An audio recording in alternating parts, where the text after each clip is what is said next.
Studying early portraits is a big job because there are so many early portraits, and most are not true portraits. They're actually just idealized images of what the teacher might have looked like, or that particular style of painting and how they just generically depict monastic or lay figures.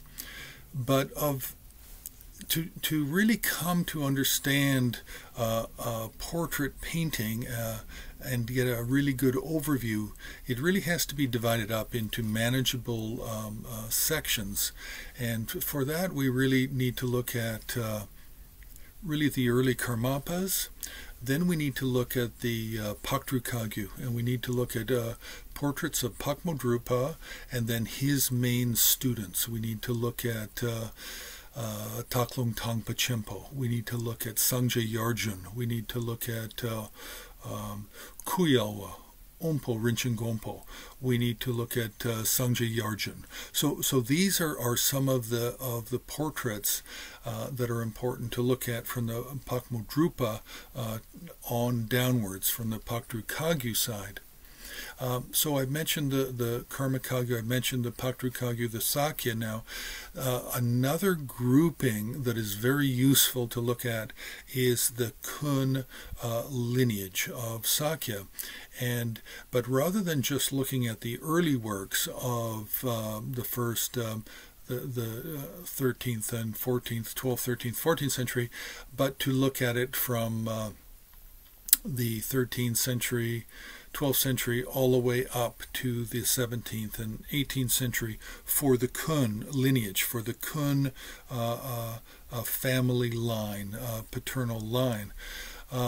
So these are the three main groupings. Now for the Pakmodrupa, Paktru Kagyu, this is a much bigger grouping of paintings, much bigger than the Karma Kagyu and the first three Karmapas, and also larger than the good quality masterworks of the Kun tradition. The Paktru Kagyu really appears to be the first of the Tibetan schools that really devotes a lot of time into portrait art and making lots of copies for the students.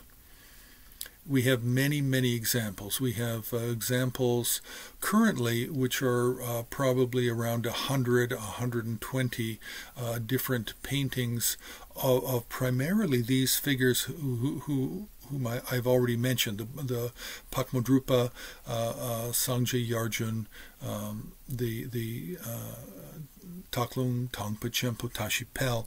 We have a number of these, and they're all stylistically similar. They're all done in a strong Indian style, not so much a Nepalese style, but an Indian style where you have a very large central figure, and then you have registers above, to the sides, and below.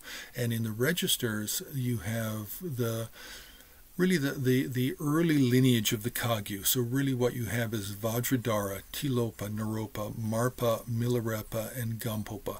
And these are very clear to see, and the iconography is very distinctive. So there's not really any doubt as to who these figures are.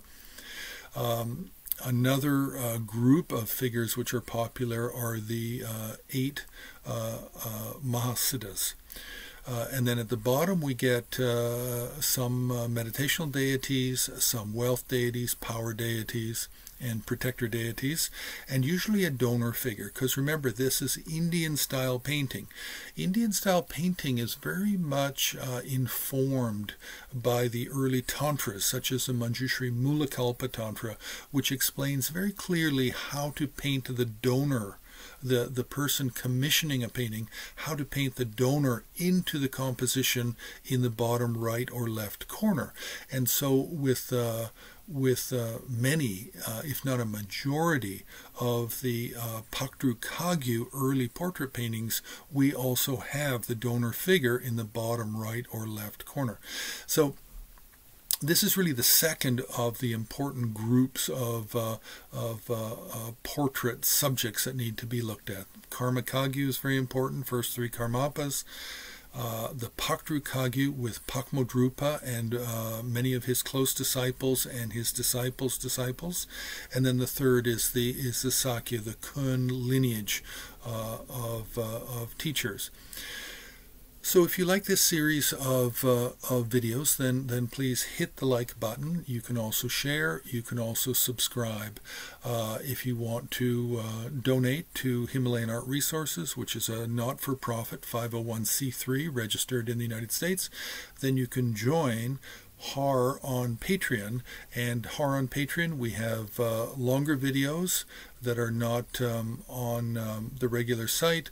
We have essays, unpublished essays, and images. So we have more content and longer videos.